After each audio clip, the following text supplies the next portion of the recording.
Now we're going to start talking about pipe flow in Chapter 8 over the next couple lectures, and this is where we'll talk about head loss and how to add that to the energy equation.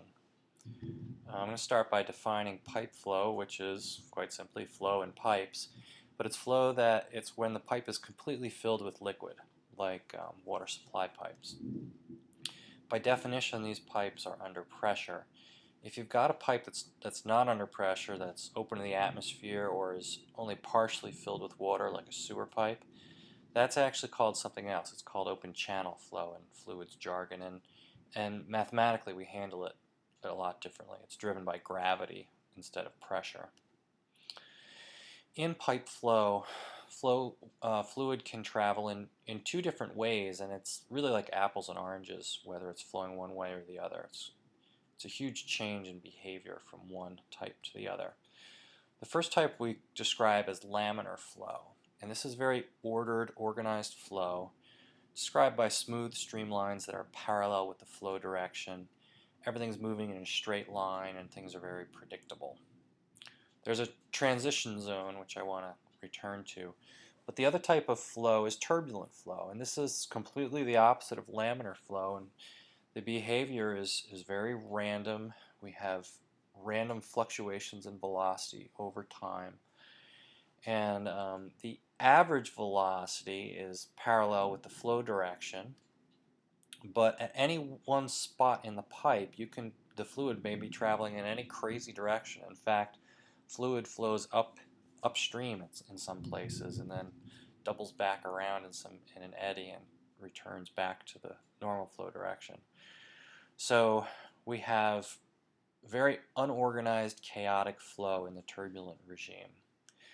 Between the two, there's a transition zone. It's sometimes called the critical zone. And basically here you have laminar flow that occasionally flickers into turbulent pathways, and then the laminar structure reestablishes itself, and then it flickers off again. So this is also a very unpredictable region, difficult to work with. Laminar and turbulent flow conditions are determined by the Reynolds number. The Reynolds number is density times velocity and pipe diameter divided by viscosity. This is the first of our dimensionless numbers that we're going to talk about. And dimensionless numbers are really useful in fluids. The reason is because they're scale independent. So if we're analyzing a giant oil pipeline, we can use the same tools for that we use to analyze blood flow in a tiny capillary in our bodies. So it doesn't matter how big it is or how viscous the fluid is. You can analyze all fluids using the same tool, and they will all behave the same way according to this Reynolds number.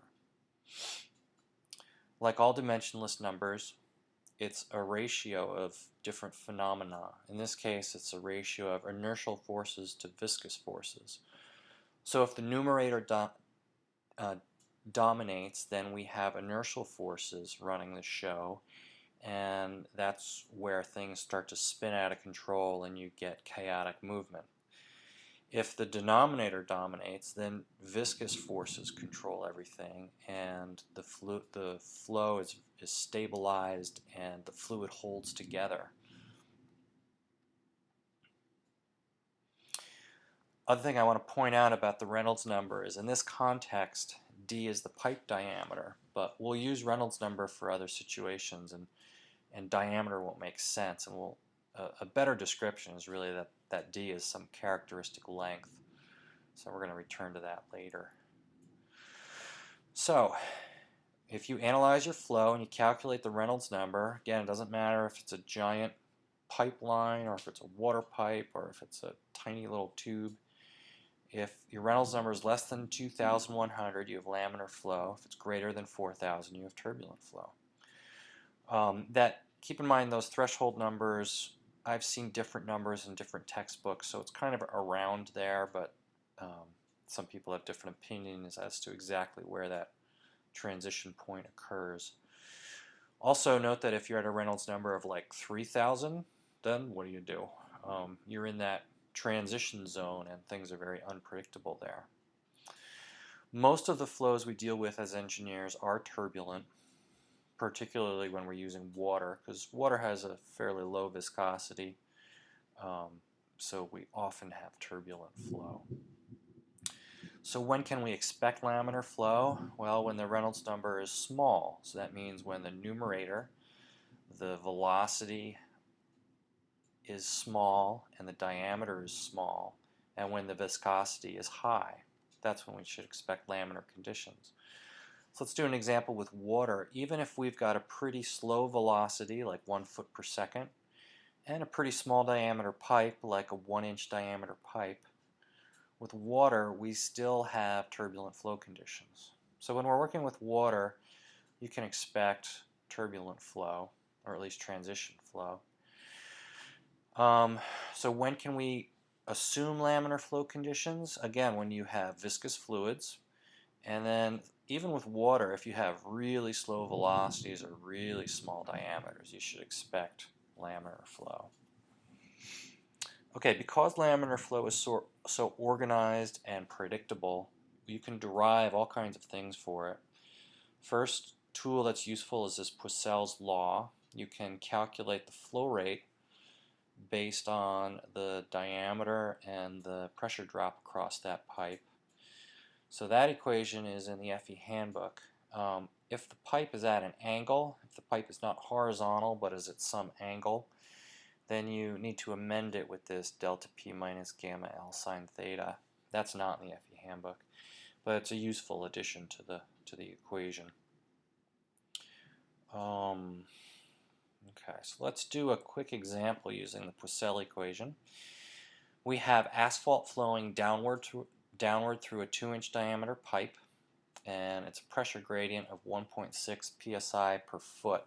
So it's actually increasing in pressure along the length of the pipe. And the question is find the flow rate. So you can see this is really set up for the Poiseuille equation, and we can use it if it's laminar. So the first thing we have to do is make sure we have laminar flow, right? Or else we can't use the Poiseuille equation. So let's calculate the Reynolds number and see if it's less than 2,100. So we need the velocity times the diameter divided by the viscosity. And as we go to do this, we notice a problem that there's no way to calculate the velocity, right? Because we're actually trying to find the flow rate, and we need that to calculate the velocity. So this is a problem we often encounter with the Poiseuille equation. Is in order to use it, we need the solution before we can even decide if it's valid to use it or not. So you run into this kind of thing a lot as engineers, and as engineers the way we solve this is you say, oh, we'll just assume it's laminar. And that's fine, but you have to remember that you have to check your assumption when you're done. So okay, we're going to assume it's laminar. We're going to use the Poiseuille equation. We know the diameter. We don't know delta P. I gave you the pressure gradient. And a pressure gradient is approximately equal to delta P over a certain length of pipe, right? And if we rearrange the Poiseuille equation, we can get it in terms of delta P per L. Okay, so we can now insert that 1.6 in there. We know gamma, sine theta. We need theta. If you remember, horizontal flow was 0 degrees. Straight up would be 90 degrees. So straight down is then negative 90 or 270 if you want to go all the way around. So sine theta is minus 1 in this case. So now we have everything that goes into the Poiseuille equation. We can put in all those numbers and use our calculator, and we get a flow rate of 0.0061 feet cubed per second. So are we done? Now remember, we have to check that assumption. So let's make sure that we really do have laminar flow. So the velocity is just the flow rate per cross-sectional area. It gives us a velocity of 0.28 feet per second. Plug that into the Reynolds number, and we do indeed get a small Reynolds number, and we can assume laminar conditions. Okay, with laminar flow, there's a bunch of things we can derive. we just went through the Poiseuille equation, which is useful for calculating flow rate. We can also easily calculate head loss with laminar flow conditions. So head loss is the energy lost as it travels down the pipe. We're going to use the Darcy-Weisbach equation, which uses the friction factor F, and it's times the length of the pipe times the velocity squared divided by the diameter of pipe and 2g. So the Darcy-Weisbach equation is actually, we use that for both laminar and turbulent flow conditions. Everything in there is, we know, except for this F, this Darcy friction factor. This is actually another dimensionless number.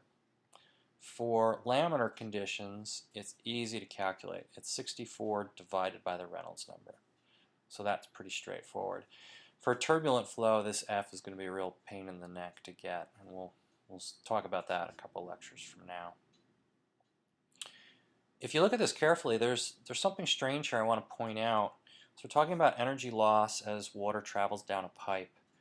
Do you think it would matter how rough the pipe is?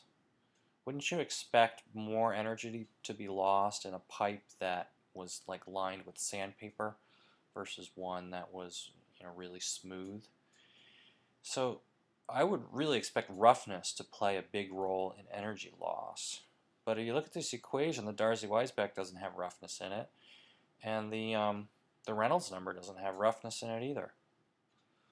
So, and this is a peculiarity of laminar flow, that pipe roughness actually has no impact on energy loss, which is not very intuitive. And it gets back to that no-slip boundary condition that we talked about, because there actually is, water is not flowing right at the edge of the pipe. And we'll talk more about this later. Okay, so Poiseuille equation, we can calculate head loss. For laminar flow, the velocity profile is very predictable. We've seen this equation already. The local velocity at some radial distance little r is equal to the centerline velocity, which is also the maximum velocity, multiplied by that factor, which includes the actual radius of the pipe.